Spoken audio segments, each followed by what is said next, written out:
What's up guys, and Naxxramas is right around the corner and we'll be going over what you need to know in order to be successful in this raid. Let's get into it. First up is a newcomer in the spider wing.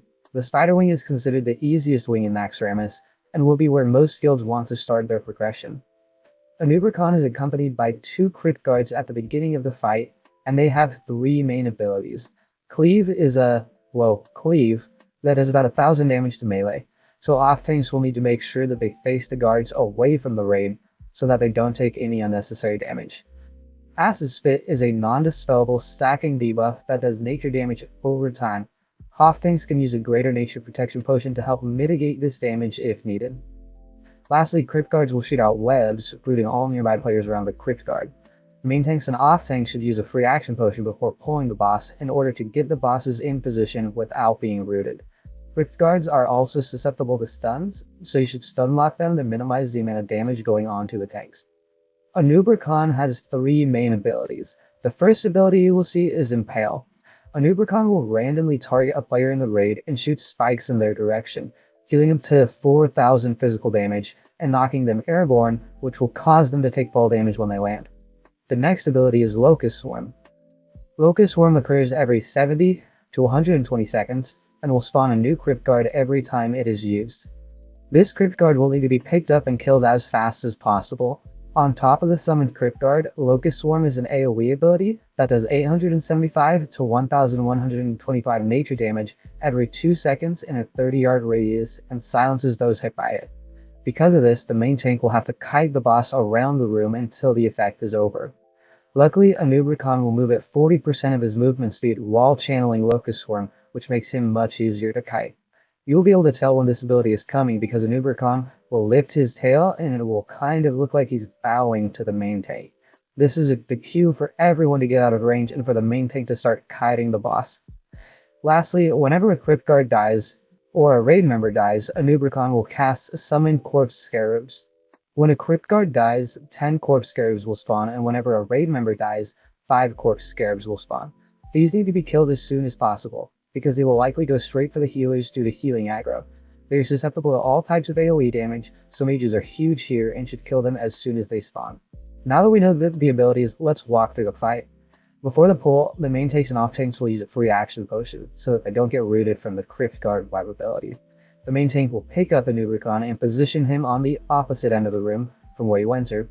The 2 off tanks will pick up the crypt guards, take them to the opposite ends of the room and face them away from the raid so that the melee don't get cleaved. Pick 1 crypt guard to focus and burn it as fast as possible. The crypt guard not being focused should have 2 tanks on it in case the acid spit dot stacks too high, usually around 4 stacks. If it gets to that point, the other off tank should taunt the crypt guard to allow the acid spit stacks to fall off. Once those crypt guards go down, make sure you focus the corpse scarabs that spawn before moving on to a newcomer. The raid should position themselves in a semicircle around a newcomer and be as spread out as possible to minimize the amount of people hit by each impale. Healers, make sure that you keep raid members topped off so that the impale and subsequent fall damage doesn't kill them and lead to more corpse scarabs. When Locust Swarm is about to be cast, a newcomer will lift his tail and do that bow thing to the main tank that we talked about. The main tank will have about 2 seconds to get out and start kiting the boss around the east side of the room, or the west side, whichever you choose, back to the entrance, and one of the off tanks will pick up the summoned crypt guard and pull him to the east or west side of the room, whichever side is opposite to where the main tank is kiting a newcomer. The raid will down the crypt guard, kill the summoned corpse scarabs, and then reposition themselves back in the semicircle. And that's about it. Rinse and repeat until the boss is dead. There you have it guys, that will most likely be your first raid boss encounter of many in Naxxramas that we'll be going over here. If you like this video, please hit that subscribe button to support this channel. I'm also live on Twitch throughout the week. Catch the link below for my full schedule and come hang out. That's it for me today guys, and I'll catch you on the next one. What's up guys, the next installment in the Naxxramas boss guide.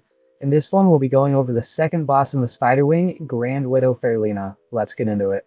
Fairlina is accompanied by 6 other mobs at the start of the fight, 4 worshippers and 2 followers. The followers have 2 abilities they will use.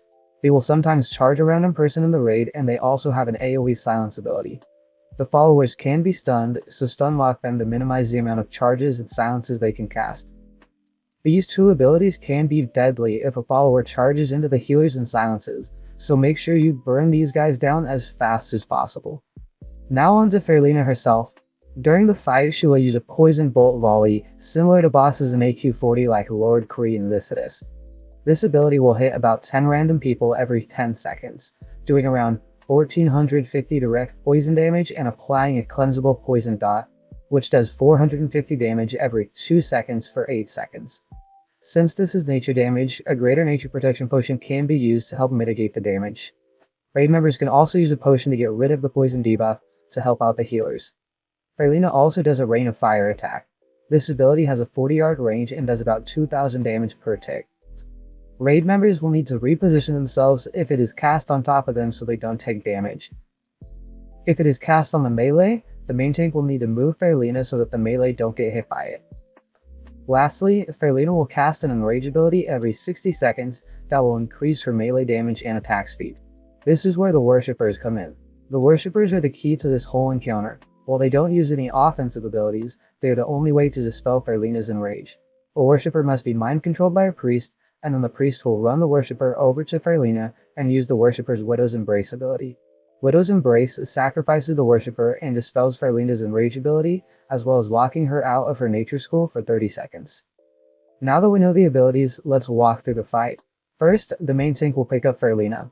2 off-tanks will each pick up a follower, and 2 more off-tanks will each pick up 2 Worshippers and tank them on opposite ends of the room. The raid will kill the followers as fast as possible, stun locking them to minimize the charges and silences they can cast. Once the followers are dead, the raid will focus on Fairlina. Periodically, Fairlina will cast Rain of Fire and Poison Bolt Volley. When Rain of Fire is cast, make sure you move out of it if it is cast on top of you.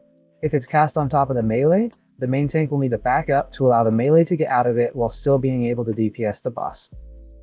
When Poison Bolt Volley is cast, healers need to be ready to dispel the poison dot and keep the raid topped off. Every 60 seconds, Fairlina will enrage. A priest will need to be ready to mind control a Worshipper, walk it over to Fairlina, and cast Widow's Embrace to get rid of the enrage. Reminder that this also locks Fairlina out of her nature school for 30 seconds, which will give healers a breather from healing the raid and dispelling the poison dot. And that's about it. Rinse and repeat until the boss is dead. There you have it, guys, the second boss in the Spider Wing. Follow these steps and you'll have her down in no time. If you like this video, hit that subscribe button, hit that like button, and check out my other videos to support the channel. I'm also live on Twitch throughout the week. Catch the link below for my full schedule and come hang out. That's it for me today, guys, and I'll catch you on the next one. What's up, guys? The next video in the Naxxramas boss guide.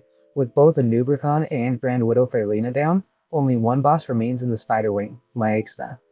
Follow these steps and you'll have her down in no time. Let's get into it. Naxxramas has 6 main abilities. Poison Shock is an AoE ability that does large amounts of damage in a frontal cone. The tank needs to face the boss away from the raid so that this ability does not hit them. Necrotic Poison is like Mortal Strike, but significantly worse. It reduces all incoming heals by 90% for 30 seconds. This needs to be dispelled immediately so that the tank doesn't die. Web Wrap will occasionally knock players to the edge of the room where they will be stunned inside a web cocoon that deals nature damage over time. Ranged damage dealers need to damage the cocoon to free the trapped player. Once free, the player will fall and take minor fall damage. Occasionally, Naxxramas will summon a swarm of spiderlings. These spiderlings can also apply the necrotic poison, so they need to be killed as fast as possible. They should be quickly AoE'd down by mages and engineers who have goblin sapper charges. Web Spray is the bane ability of this fight. Naxxramas will shoot out webs all around her, stunning every raid member for 8 seconds and dealing a large amount of nature damage. The tank needs to save his defensive abilities for this portion of the fight, since he won't be getting any incoming heals. Healers should also put healing over time spells on the tank to help him survive these 8 seconds. Since this is nature damage, raid members can use a greater nature protection potion so that the nature damage from this ability doesn't kill them. At 30%, Naxxramas will enrage, increasing her attack speed and damage significantly. This ability could be deadly if paired up with a raid immobilizing web spray, so DPS classes should save their offensive cooldowns to burn her through this phase as fast as possible. Now that we know the abilities, let's walk through the fight. The main tank will pick up Naxxramas and tank her away from the raid, so that they don't get hit with Poison Shock. The raid will want to position themselves on the left side of the room, or whatever side you choose to do this on. It's a circle, so the positioning will work no matter what. This positioning makes it easy for the ranged DPS to be in range of everyone that gets knocked back to the wall when hit with web wrap. When these raid members are hit with web wrap, ranged damage dealers will focus on freeing them from their cocoons. Whenever someone's spiderlings is cast, AoE damage dealers and those with goblin zapper charges should run in and AoE them down to minimize the damage done and necrotic poisons that they can cast. Reminder that whenever necrotic poison is cast, healers need to dispel it immediately, because it will make healing that raid member nearly impossible. When web spray is used, the main tank will need to use his defensive abilities like Last Stand and Life Giving Gem to withstand the damage and live through the 8 seconds that the raid is immobilized. Reminder that the healer should hit the tank with some healing over time spells to help him live through the web spray. Lastly, my Ixna will enrage at 30%. This is when the DPS dealers should use their offensive cooldown abilities to burn her down as fast as possible. And that's about it. Rinse and repeat till the boss is dead. There you have it guys, the Spider Wing in Naxxramas. If you like this video, please hit that like and subscribe button and check out my other videos to support the channel. I'm also live on Twitch every Tuesday, Thursday, Saturday. Catch the link below and come hang out. That's it from me guys, and I'll catch you on the next one. What's up guys, the next video in the Naxxramas boss guide. In this one, we're getting down and dirty in the construct quarter and starting off with Patchwork. Let's get into it. Patchwork has 4 abilities, but only one that you really have to worry about. He has a Berserk and Slime Bolt, which are essentially a times up ability on the fight. After 7 minutes, he'll just get super mad that the fight is taking this long, and start one-shotting people while shooting nasty slime everywhere, so don't take longer than 7 minutes. This whole fight revolves around one ability, Hateful Strike. This ability hits for an absolutely absurd amount of damage, upwards of about 8,000. Now to be targeted by this ability, you have to meet certain criteria. First, you have to be in melee range. Second, you have to be the 2nd, 3rd, or 4th on threat. And third, it will target the player with the most health. This means that your main tank will never have to worry about being targeted by this, since he will be number 1 on threat the whole time. Also, the ranged DPS can just treat this like a take and spank and do as much damage as they can without overtaking the main tank, since they won't be in melee range and get hit by the Hateful Strike. The off tanks that will be soaking the Hateful Strikes should seriously consider using health consumes, like Flask of the Titans, Spirit of Zanza, and Lung Juice Cocktail. Lastly, at 5%, Patchwork will enrage. All this will do is increase the amount of damage the main tank takes. If the main tank is worried about dying here, they can pop Shield Wall to make this last push a little easier. Now that we know the abilities, let's walk through the fight. The main tank will run in and pick up Patchwork. He will position him so that Patchwork's back is to the slime river in the room. The reasoning for this is that if a melee DPS sneaks into the top floor on the threat meter, they can step into the slime river to take damage, thus making them ineligible to be targeted by Hateful Strike, because they will have less health than the off tanks. Now healers, this fight is your time to shine. You need to keep the off tanks at full health at all times so that they don't get one shot by a Hateful Strike. Hateful Strike goes out about every 1.5 to 2 seconds, so cast those heals as fast as you can. Ranged DPS, go crazy and pump the damage. Just don't overtake the main tank. Looking at you, fire mages. And that's about it. Rinse and repeat till the boss is dead. There you have it guys, watch that threat, heal as fast as you can, and Patchwork will go down easy. If you enjoyed this video and want to see more content like this, come check me out on Twitch every Tuesday, Thursday, and Saturday. Also, hit that like button, hit that subscribe button, and watch my other videos to support the channel. That's it for me today guys, and I'll catch you on the next one. What's up guys, the next video in the Naxxramas boss guide. With Patchwork cleaned up and taken care of, we're moving right into Globulus. Let's get into it. Globulus has 5 abilities. He will cast a poison cloud under his feet that will grow in size and deal nature damage to any player standing inside. After the first one is cast, each subsequent cloud is cast every 16 seconds. This damage can be mitigated by a greater nature protection potion. To avoid taking damage from this ability, the tank will slowly kite the boss around the room so that the melee aren't just standing in the cloud and taking damage. Mutating Injection will be randomly cast on a player in the raid. It causes minor nature damage, and when the debuff ends or is cleansed, it leaves a poison cloud where the player was standing. Players who get targeted by this ability will need to make sure that they go to an area that already has poison clouds in it before the debuff ends or it gets cleansed. Slime Spray deals nature damage in a short range cone in front of the boss. Every player hit by this will summon a fallout slime, which needs to be dealt with immediately. If the fight is done right, only one slime will be summoned each time slime spray goes out, because the tank should be the only one being hit by this ability. Slime stream is an ability that only exists to prevent using cheesing kiting strategies on this boss. All it does is wipe the raid if the player with the highest amount of threat on Grovulus is out of melee range. So keep the main tank on the boss and don't try to get crazy with this mechanic, or you'll just die. Enrage is just the classic, this fight is taking way too long and it's making me mad, so I'm just gonna kill you all right now mechanic. That happens at 12 minutes. With how long this enrage timer takes to kick in, and the fact that this room fills up with poison clouds, I will be very surprised if anyone sees this mechanic. If you do, let me know, because that's actually insane. Now that we know the abilities, let's walk through the fight. Before running in, down a quick greater nature protection potion, because a lot of nature damage goes out in this fight. The main tank will pick up Grovulus at the bottom of the ramp in the room. The ranged and healers will just be in the middle of the room. The melee DPS will want to position themselves on the sides of the boss, in a triangle-like formation with the main tank. This will make it so that they don't get initially hit by the poison cloud when it's small and hasn't grown yet. Once the poison cloud goes out, the main tank will move Grovulus out of the cloud and then wait for the next cloud, doing the same thing when that cloud is cast. When somebody is targeted by the mutating injection, they will just run to where poison cloud already is and wait for the debuff to expire or to be cleansed. When the main tank is hit by slime spray, just kill the little slime and go back to the slow kite around the room. And that's about it. Rinse and repeat till the boss is dead. There you have it guys, Big Farty Boy is down. If you like this video and want to see more content like this live, we have a sweet community that's a lot of fun. Come hang out sometime. Also, please hit this video with a like, hit that subscribe button, and watch my other videos to support the channel. That's it for me today guys, and I'll catch you on the next one. What's up guys? The next video in the Naxxramas boss guide. In this one, we're tackling Gluth. And I hope you brought your puppy treats, because this dog is hungry and he's not happy about it. Let's get into it. Gluth has 7 abilities. He will put a stacking debuff called Mortal Wound on the tank, reducing incoming heals by 10%. The issue with this is that Gluth is not tauntable, so if Mortal Wound stacks too high, the off tank will just need to generate enough threat to pull Gluth off the main tank. Terrifying Roar is an AoE fear that happens every 20 seconds. With how the boss is positioned, the melee can line of sight this fear, which we'll talk about in the walkthrough. The tank should have a fear ward up at all time if you're playing Alliance, and Tremor Totems should be down if you're Horde. Gluth will go into a frenzy every 10 seconds. Hunters will just need to make sure that they are using Tranquilizing Shot when this happens. Now the main mechanic of this fight is that Gluth is one hungry doggo, and he will summon zombie chows throughout the fight.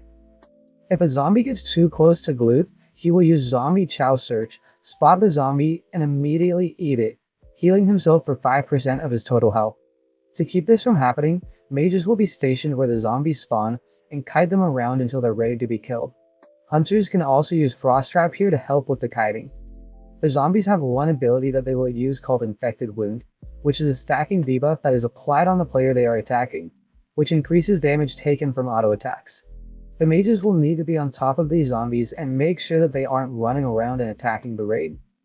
Every 100 seconds in the fight, Gluth will cast Decimate, which is an AoE stomp ability that lowers the health of all players and zombies to 5% and immediately makes the zombies charge towards Gluth. When this happens, the zombies need to be AoE down immediately before they get to Gluth and heal him. After 3 of these decimates happen in the fight, Gluth will enrage because he'll still be super hungry and he's just mad about it, so he kills everyone in the room. Now that we know the abilities, let's walk through the fight. One thing to note is that this fight will start as soon as you jump out of the pipe above the room, so be ready for that. The main tank will pick up Gluth and position him directly in the doorway. This allows the melee to use the door frame to get out of line of sight of the terrifying roar. The ranged and healers will be in the middle of the room, with the mages who will be cutting the zombies in the back of the room. The off tank needs to be pumping the threat so that they can take over tanking Gluth if the Mortal Wound on the main tank stacks too high. DPS the boss and keep Fear Wards and Tremor Totems up until Decimate hits. At this point, turn on the zombies and AoE them down before they reach Gluth. Main tank, use those defensives here since your health will be at 5%. And that's about it. Rinse and repeat till the boss is dead. There you have it guys, follow these steps and you'll put this angry pupper down. If you enjoyed this video and want to see these guides in action, we've got a sweet community that's a lot of fun. Drop in and say hi sometime. Also hit that like button, hit that subscribe button, and watch my other videos to support the channel. That's it for me today, guys, and I'll catch you on the next one.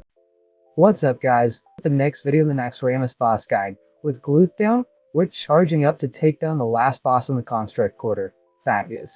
Let's get into it. Thaddeus is accompanied by two other mobs in the room, Stalag and Fugan, who are tethered to Tesla coils in the room and must be killed within 5 seconds of each other to shock Thaddeus with electricity and wake him up. If the second guy doesn't die 5 seconds after the first one goes down, the first one will resurrect and the fight will keep going. Both Stalag and Fugan share 3 abilities as well as having a unique ability. Magnetic Pull will be cast every 20 seconds, which throws the tank to the position of the other and wipes their threat.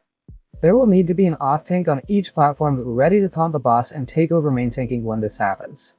Warstomp will periodically cast that does AoE damage to those in melee range and knocks them back slightly. Make sure that each boss is tanked in the middle of the platform so that the melee aren't knocked off the ledge when this happens. Tesla Chain will trigger if they are pulled too far away from the Tesla coil they are tethered to, which deals a massive amount of nature damage to the raid. Make sure they're tanked right in the middle of the platform, and ranged, don't pull threat and drag them away from the Tesla coil. Stalag's ability is a super dangerous and scary power surge that increases his attack speed. Just kidding, this ability is no big deal at all. You probably won't even notice it, so don't worry about it. Fugan, on the other hand, has Static Field, which is an AoE mana burn. Because of this, all melee DPS dealers will be assigned to Fugan, while the ranged DPS dealers will attack Stalag. Once these two go down, Thaddeus will be shocked to life Frankenstein's monster style. His abilities do a ton of nature damage, so greater nature protection potions should be used here. The most important mechanic in this whole fight is Polarity Shift, which will apply one of 2 debuffs to everyone in the raid at random, a positive charge or a negative charge. If a player is standing next to someone with the opposite charge, they will deal 2000 nature damage to them every 2 seconds.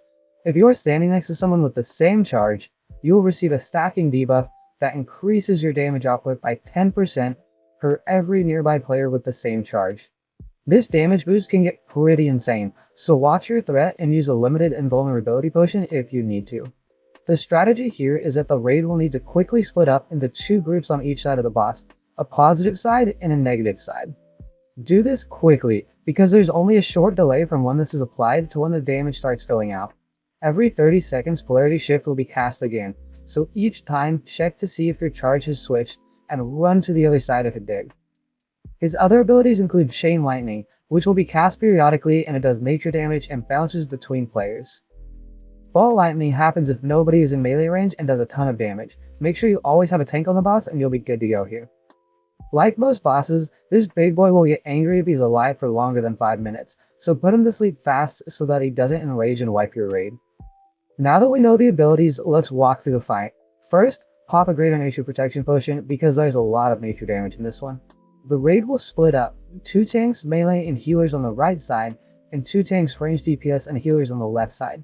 Take them in the middle of the platform, and off tanks, be ready to taunt the boss when Magnetic Pull goes off. Get these guys down within 5 seconds of each other before moving on to Thaddeus. Now when moving on to Thaddeus, take note of the gap in between the platforms. You will need to execute a perfectly precise jump to safely land on Thaddeus' platform, or you will fall victim to the slime pool below. Once Thaddeus wakes up, everyone should be right in front of him waiting for the Polarity Shift. Once it goes out, quickly split up onto your sides, negative on the left, positive on the right.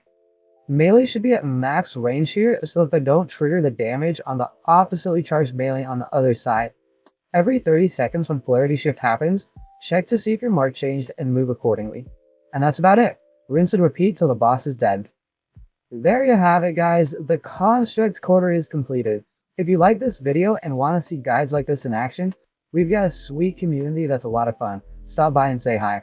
Also, hit this video with a like, hit that subscribe button, and watch my other videos to support the channel. That's it from me today, guys, and we'll catch you on the next. What's up, guys? The next video in the Naxxramas boss guide. The Plague Quarter in Naxxramas is home to 3 bosses, and in this video, we'll be going over the first one you'll encounter, Noth the Plaguebringer. Let's get into it. Noth has 4 main abilities. Periodically throughout the fight, he will cast Curse of the Plaguebringer, which puts a debuff on multiple targets that lasts 10 seconds. This needs to be decursed immediately. If it isn't decursed in 10 seconds, it will turn into Wrath of the Plaguebringer. which deals large amounts of nature damage and jumps to other players in the raid. If the curse escalates to Wrath of the Plaguebringer, it's pretty much a guaranteed wipe. To help with the decursing, mages and druids can be assigned to groups to make sure that the 10 seconds isn't hit. Every 30 seconds in the fight, Noth will use Summon Skeletons. This ability summons multiple plagued warriors at bone piles in the room. Off-tanks need to be ready to pick up these skeletons, and ranged DPS will be in charge of DPSing them down. Noth will teleport up to his balcony 3 times during the fight, once at 90 seconds into the fight, then 110 seconds after the first teleport, and then 180 seconds after the second teleport. In the first teleport, Noth will summon 2 waves of Plague Champions. In the second teleport, he will summon a wave of Plague Champions, followed by a wave of Plague Guardians. And in the third teleport, he will summon 2 waves of Plague Guardians. Noth will not be targetable until the waves are cleared. Once cleared, he will blink back down into the center of the room, hitting any nearby players with Cripple, which is a dispellable debuff that slows players. Blink also wipes the threat table, so the main tank needs to be dispelled immediately so that he can intercept the boss and start building threat. Noth will periodically blink around his room during the fight as well, and will again need that cripple dispelled so that he can pick up the boss again. Each of the 3 different types of summoned skeletons in this fight have different abilities. The Plagued Warrior that spawn every 30 seconds have a cleave ability. Nothing too much to worry about here. Off tanks, just make sure you tank them facing away from the raid. One thing to note with the Plague Warriors is that they are summoned every 30 seconds, even if it's during one of the skeleton waves that happens during teleport. Plague Champions have 2 abilities. They have a Mortal Strike, which reduces healing by 50%, so healers need to be ready to keep the off tanks up when Mortal Strike is applied. Shadow Shock deals significant shadow damage to the off tank. They can take a greater shadow protection potion to help mitigate this damage. Priests should also put up shadow protection on the off tanks to help as well. Plague Guardians are the most dangerous of the 3 skeletons. They have an arcane explosion that does massive AoE damage. Luckily, they are stunnable, so they should be stun locked as long as possible to minimize the amount of raid damage that goes out. Lastly, the kill priority for these skeletons is the Guardians at highest priority, then the Champions, with the Warriors being the last priority. Now that we know the abilities, let's walk through the fight. The main tank will pick up Noth, and 3 off tanks will each station themselves at one of the bone piles to pick up the summoned skeletons. Whenever Curse of the Plaguebringer is cast, mages and druids need to decurse as fast as possible, so that it doesn't escalate to Wrath of the Plaguebringer. When skeletons are summoned, the melee should stay on Noth while the range DPS them down. When Noth teleports up to his balcony, the DPS should be evenly split on each of the 3 bone piles to DPS down the 2 waves of summoned skeletons, prioritizing the Guardians first, followed by the Champions, and then the Warriors. If at any point the skeletons get too much, priests can use Shackle Undead to give the raid a little more time to kill them all. Reminder to stun lock the Plague Guardians in the second and third teleport phases so that they don't use as many arcane explosions. Once the waves are cleared and Noth blinks down into the room, the DPS need to hold off until the main tank can establish a threat lead. Also, a healer needs to be ready to dispel the cripple off the main tank so that they can easily pick up Noth. Once the threat is established, the raid should be back in their original positions and DPS the boss down and kill the skeletons when they're summoned. And that's about it. Rinse and repeat till the boss is dead. There you have it, guys. The first boss in the Plague Quarter is down. If you like this video, please hit that like and subscribe button and check out my other videos to support the channel. What's up, guys? The next video in the Naxxramas boss guide. With Noth the Plaguebringer in the Plague Quarter down, next up is none other than Hygen the Unclean. Let's get into it. Hygen has 4 main abilities. Decrepit Fever is a disease debuff that will hit melee and tanks, reducing their health by 50% and dealing nature damage over time. Healers dispel this immediately, because half health on the main tank is not ideal. Mana Burn is a short-range AoE that, well, burns mana. In this fight, the ranged and healers will be positioned on the platform in the room and won't be in range of the Mana Burn, so this shouldn't really be a problem at all. Occasionally, Hygen will teleport players into the Eye Stalk tunnel. Whoever is teleported into the tunnel will have to fight their way out and rejoin the battle. Luckily, teleport will never be cast on the highest threat target, so the main tank is safe here. While in the tunnel, players can completely ignore the maggots. They only auto-attack and move incredibly slow, so players should be able to outrun them. The Eye Stalks, on the other hand, have a Mind Flay ability, which deals significant shadow damage and reduces move speed. You should kill these quickly if targeted by a Mind Flay. Players can also use a greater shadow protection potion to help mitigate the damage. Lastly, Hygen's main ability is Eruption. This ability shoots up poisonous slime from the floor in 3/4 of the room, leaving only a small space for raid members to stand in and not get hit by it. If you do get hit by the deadly floor slime, well, you're dead, so don't get hit by it. Now that we know the abilities, let's walk through the fight. The main tank will pick up the boss and position him in area 1 of the room. The melee will be on the boss with the main tank, and all ranged healers will go up onto the platform, where they don't have to worry about the eruption or the mana burn. For the first 90 seconds of the fight, the main tank will be slowly moving around the room to avoid the eruptions, from area 1 to area 4 and back again. Reminder for the healers to dispel the disease effect that will be applied to the melee and tanks. After 90 seconds has passed, Hygen will teleport up onto his platform and begin casting Eruption, but this time only faster and for 45 seconds.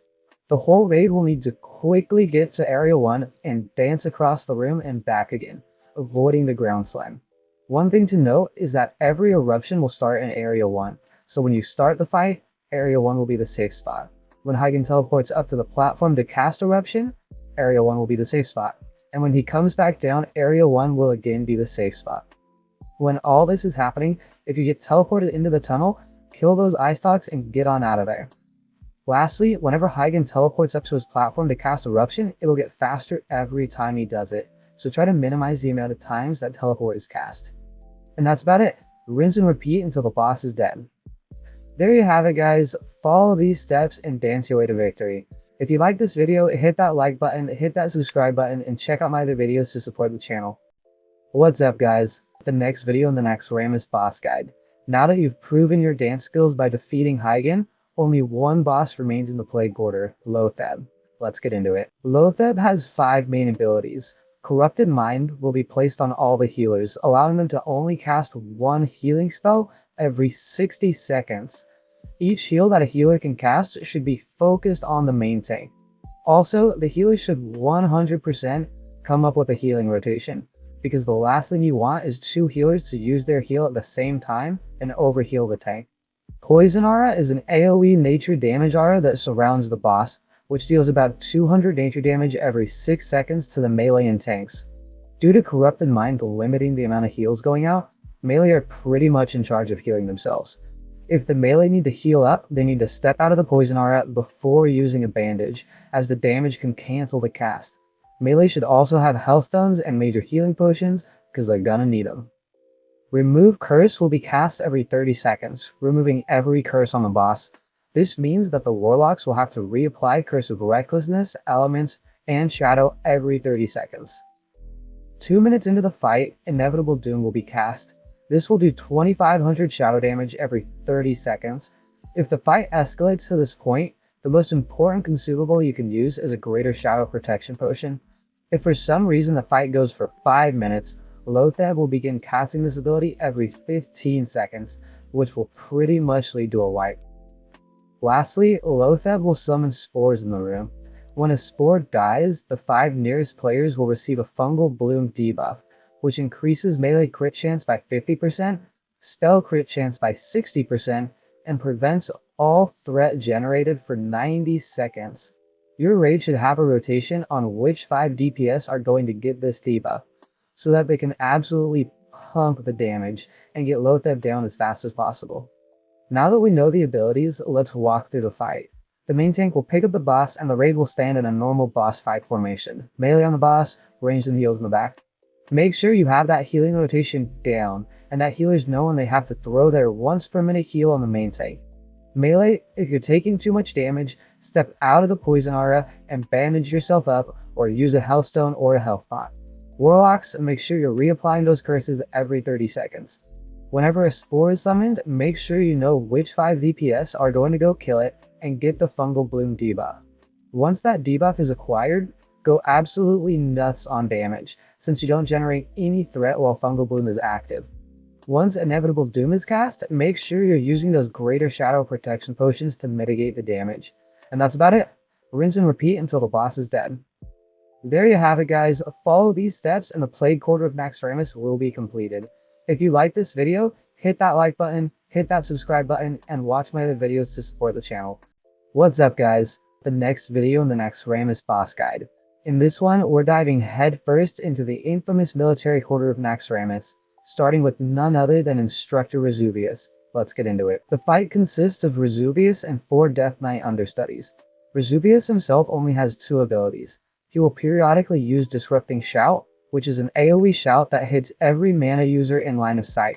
This shout will drain their mana, do a large amount of damage, and stun them. Whenever this shout is about to be cast, mana users need to make sure that they are not in line of sight of the boss.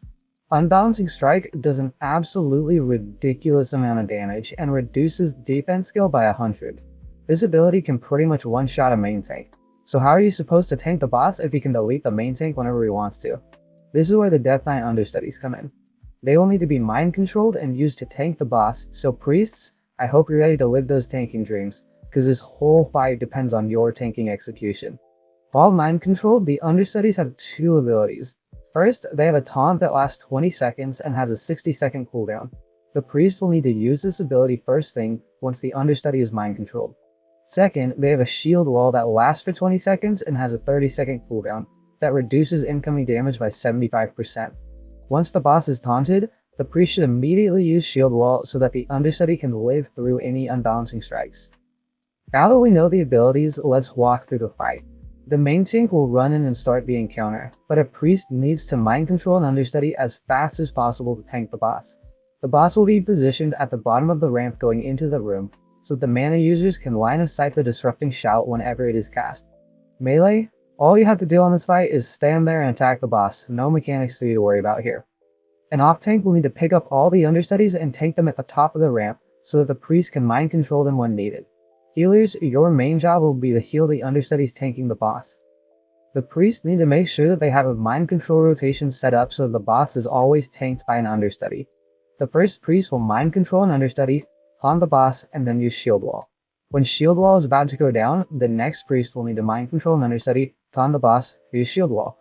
Once the boss is taunted off, return the understudy to the off tank until it's your turn to mind control and tank again. Important note. Each understudy can only be mind controlled every 60 seconds, so don't go too fast on that rotation. Lastly, the main tank should be ready to pick up the boss if the rotation gets messed up. He won't be able to tank for very long, but with shield wall up, he can step in at a moment's notice if he needs to. And that's about it. Rinse and repeat until the boss is dead. There you have it, guys. First boss in the military quarter is down. If you like this video, hit that like button, hit that subscribe button, and check out my other videos to support the channel. What's up, guys? The next video in the Naxxramas boss guide. In this one, we're continuing our journey into the military quarter and taking on Gothic the Harvester. Let's get into it. Gothic's room is split in half, with a gate separating each side, with Gothic himself up on a balcony and not targetable. The left side is known as the living side, and the right side is known as the dead side. For the majority of this fight, mobs will be spawning on the living side of the room. Once killed, the undead version of those mobs will then spawn on the dead side. The live side will consist of 3 tanks, the ranged DPS, and priests. This is because these mobs can be crowd controlled with Shackle Undead, Polymorph, Frost Nova, Frost Trap, you name it, they can be crowd controlled. So if the mobs start to overrun the living side, bust out that crowd control. The dead side will consist of the melee and non-priest healers. This is because many of the mobs will need to be stun locked or have spells interrupted. 3 types of mobs will spawn on the living side. Unrelenting trainees have 2 abilities, Eagle Claw and Knockdown. Eagle Claw just does single target damage, and Knockdown, well, knocks you down, stunning you for 2 seconds. These guys are pretty weak and you won't really have to worry about them. Unrelenting Death Knights use Intercept and Shadow Mark. Intercept will charge a raid member, stunning them for 3 seconds, and Shadow Mark is kind of like a whirlwind, hitting players in an 8-yard radius and applying the mark, making them susceptible to the Rider's Shadow Bolt volley ability. Unrelenting Riders are the most dangerous mobs on this side, and will use Unholy Aura and Shadow Bolt volley. Unholy Aura does passive AoE damage around the Rider, and the volley shoots Shadow Bolts out into the raid. The kill priority for the live side is the Unrelenting Riders first, followed by the Death Knights, and then the Trainees. Now on the dead side, 4 types of mobs will spawn. Whenever an Unrelenting Trainee is killed on the living side, a Spectral Trainee will spawn on the dead side. Spectral Trainees will use an Arcane Explosion, which can deal a lot of damage to the raid. These guys don't have a lot of health and can be stunned, so stun lock them and burn them down. When an unrelenting Death Knight goes down, a spectral Death Knight on the dead side will spawn. These guys have 4 abilities that can do a lot of AoE damage to those in melee range. They have a Whirlwind, Cleave, Sunder Armor, and Mana Burn. Because of these abilities, they need to be tanked away from the raid and stun locked for as long as possible. When an unrelenting rider is killed on the live side, both a spectral rider and spectral horse will spawn on the dead side. The riders will carry over that unholy aura that does passive AoE damage around them, and they will have a life drain, which will be cast on the target with the highest threat. Life drain is interruptible, so kick and pummel are huge here. The spectral horses are the weak mob on the dead side, only having a stop ability that slows and does damage. Now the kill order for the dead side is the spectral trainees, followed by the spectral riders, followed by the spectral death knights, with the spectral horses going down last. Gothic himself only has 2 abilities. He will periodically send a shadow bolt to a random player, doing significant shadow damage, and he will put Harvest Soul on the whole raid, reducing total health and mana by 10%. He will only use these abilities when he's on the ground floor of his room. Now that we know the abilities, let's walk through the fight. The raid will split up onto their sides, 3 tanks, the ranged DPS and priest healers on the left side, and the melee and non-priest healers on the right side. The dead side will need more healing, so if for some reason you don't have a lot of non-priest healers, send some over to help out.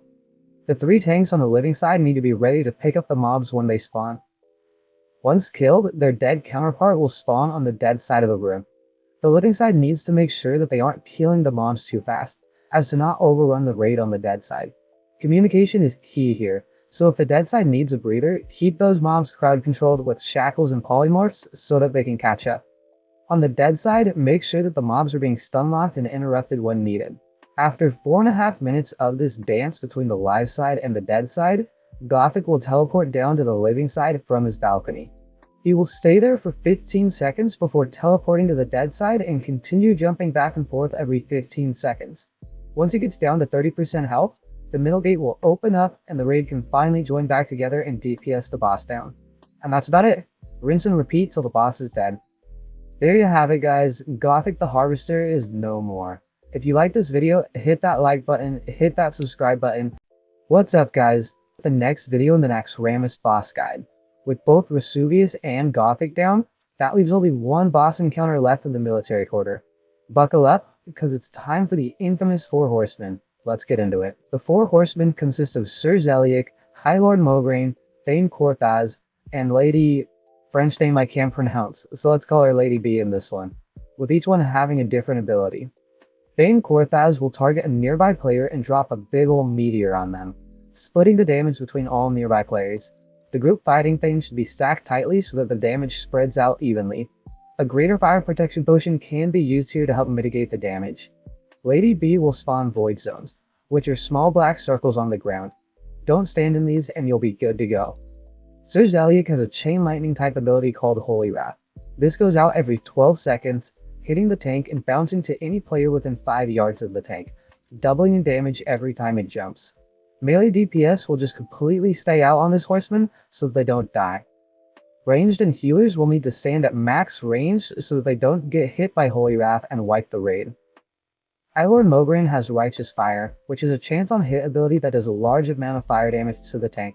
The Mograine tanks should have some fire resist on to help mitigate this damage. Now the main mechanic of this fight are the marks that each horseman have.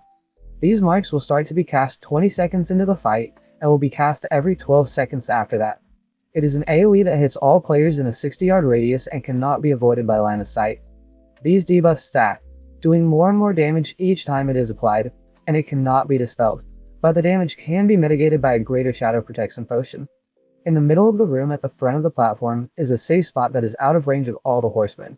Tanks and DPS will stand here when waiting for their rotation and for their mark stacks to fall off.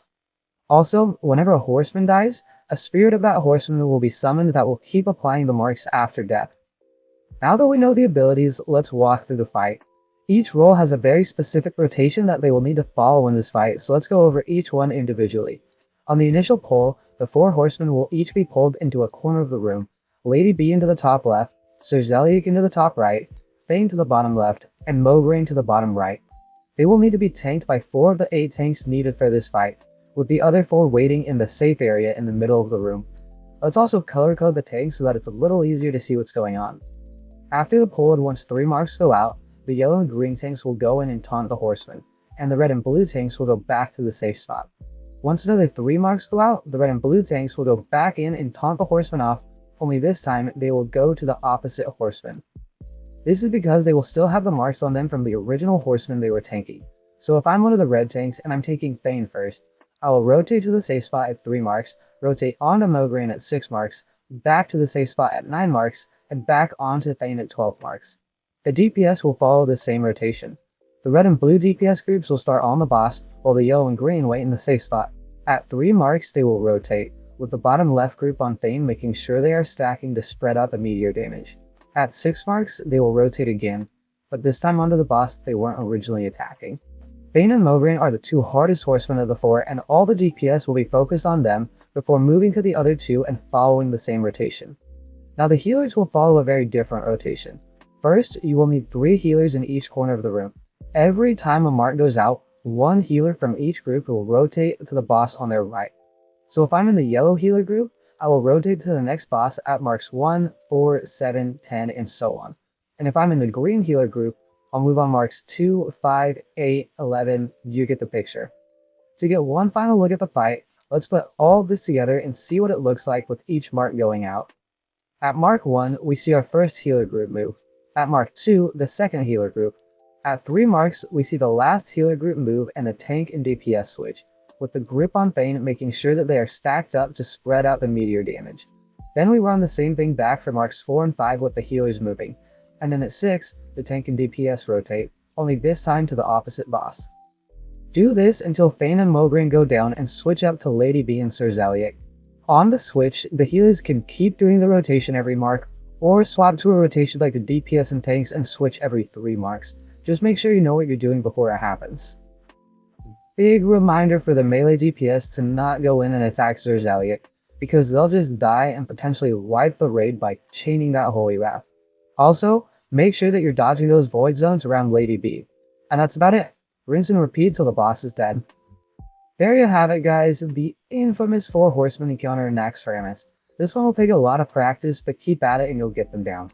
If you like this video and want to see more content like this, come check me out live on Twitch every Tuesday, Thursday, and Saturday. We've got a sweet community over there, drop in and say hi sometime. Also, please like this video if it helped you out, hit that subscribe button, and check out my other videos to support the channel. What's up guys, the next video in the Naxxramas boss guide. Now that all 4 quarters are down, the frostwyrm lair awaits. Grab your winter coat and snow boots for this one, cause we're chilling with Sapphiron. Let's get into it. Sapphiron will have an air phase and a ground phase in this encounter. While on the ground, he will do the 2 classic dragon abilities, Cleave and Tail Sweep. Cleave is a, you guessed it, cleave ability, so don't stand in front of the boss. Tail Sweep will fling you to the side of the room and deal damage if you stand too far back, so just stand where you normally do on fights like a Nixie and Nefarian, right in the middle. As soon as you enter the room, a frost aura will be applied that ticks for 600 damage every 2 seconds. This can be mitigated by frost resistance gear and frost protection potions. There are a lot of great frost resist guides out there, so we'll just stick to the mechanics in this guide. Life Drain will place a curse on players, draining their health and healing Sapphiron. This needs to be dispelled immediately, so mages and druids, be on top of this. This is also shadow damage, so a greater shadow protection potion can be pre-popped before the fight to help mitigate this. Summon Blizzard will cause a blizzard to roam across the room. This deals a lot of frost damage, and raid members need to be aware of where it is so they can avoid it. Sapphiron's air phase will begin 45 seconds into the fight, and approximately every 90 seconds after that. When he gets to 20% health or lower, air phases will no longer trigger. While in the air, Sapphiron will cast an Ice Bolt on 5 players that will deal about 2,600 frost damage to the target and anyone in a 10-yard radius. This will also encase the targeted player in ice for the duration of the air phase. At the end of the phase, Sapphiron will cast Frost Breath, which will instantly kill any player hit by it. Once the 5th Ice Bolt goes out, raid members must quickly run and hide behind a frozen comrade to avoid the Frost Breath. And lastly, like every other boss, Sapphiron will get big mad if this fight takes longer than 5 minutes and increase the Frost Hour damage to about 3,600 per tick. Quick math will show that you won't live too long after this happens, so get him down fast. Now that we know the abilities, let's walk through the fight. First, be proactive on your pre-potting and use a greater frost protection potion, and if you want to, a greater shower protection potion. The main tank will run in and pick up Saffron, and the raid will split in half and spread out on each side of the boss to minimize the amount of people that can be hit by the blizzard. When those life drains go out, be crystal fast so that Saffron doesn't heal himself up too much. Once airborne, the raid will spread out and be 10 yards away from any other player so that multiple people aren't hit by the ice bolt damage. Once the 5th ice bolt goes out, quickly run to the nearest ice block and hide behind it until Frost Breath is cast, and then get back to your spots for the ground phase.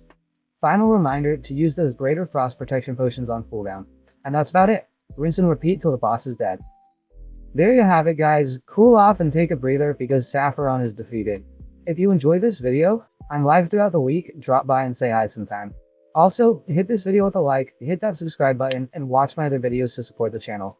What's up, guys? Final video in the Naxxramas boss guide. We've cleared the 4 quarters and slain Saffron, and now the time has come to challenge an agent of the Lich King himself and stop the plague from spreading across Azeroth. Prepare yourselves for kel'thuzad awaits. Let's get into it. Kel'thuzad is a 3-phase fight that begins when you enter the green circle in the middle of the room. When this happens, many mobs will spawn in the cubbies around the room. Kel'thuzad will not be active during this phase, and the raid will focus on the ads. The mobs will go to the raid on their own, so do not pull them with ranged abilities. This will pull more mobs and wipe the raid. There are 3 types of mobs in this phase. Unstoppable abominations have a mortal wound attack that reduces healing on the target. They are heavy damage dealers and are stunnable and should be focused down by the melee in the raid. Tanks should rotate on who tanks each abomination to avoid stacking mortal wound debuffs. Soldiers of the Frozen Wastes have Dark Blast, which is triggered when they get into range of anyone in the raid. They will instantly explode and deal about 1,750 shadow damage to those in range. Ranged DPS dealers are in charge of killing these guys before they get to the raid. Soul Weavers will slowly move toward the raid, and like the soldiers, if they get in range of any player they will use Wail of Souls, which is a massive AoE ability that knocks players back and deals 4,000 shadow damage. To keep this from happening, ranged DPS dealers need to switch to these mobs as soon as they start moving toward the raid. In Phase 2, kel'thuzad will become active and will have 6 abilities. He has a single target frostbolt that does about 7,500 damage to the person with the highest threat. This ability is interruptible, and we will go over the rotation for this in the walkthrough. Frostbolt volley will hit every member in the raid for about 2,500 frost damage and slows movement speed.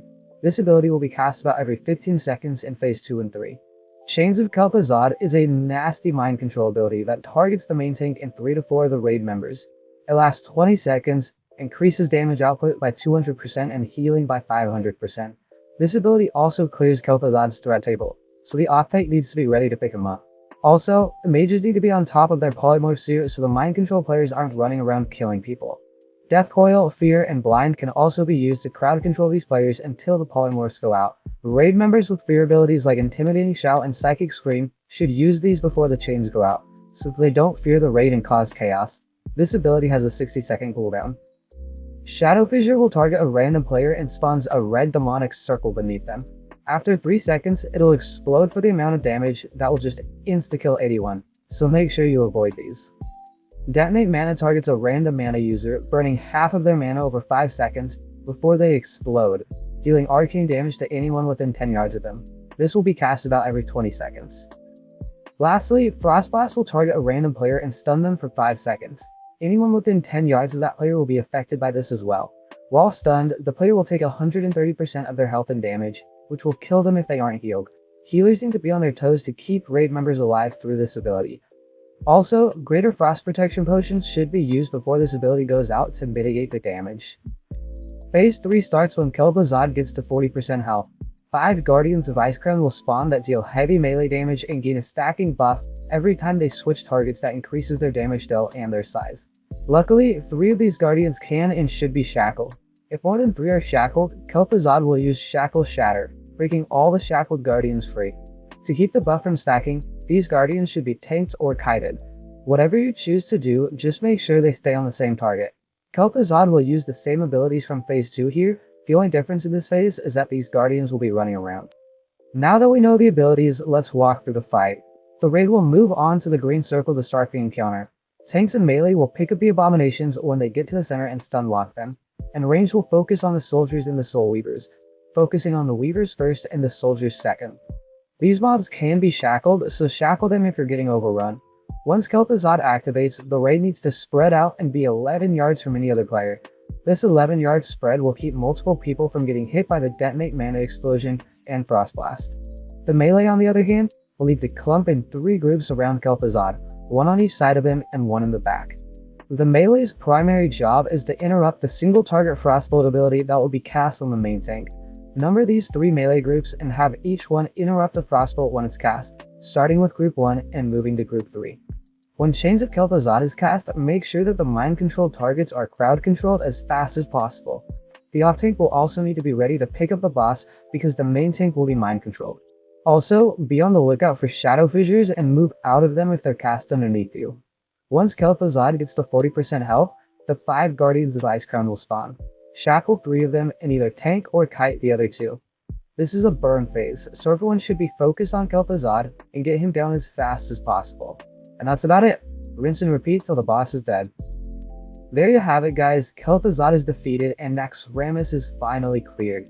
If you enjoyed this boss guide series, hit that subscribe button, like this video, and watch my other videos to support the channel.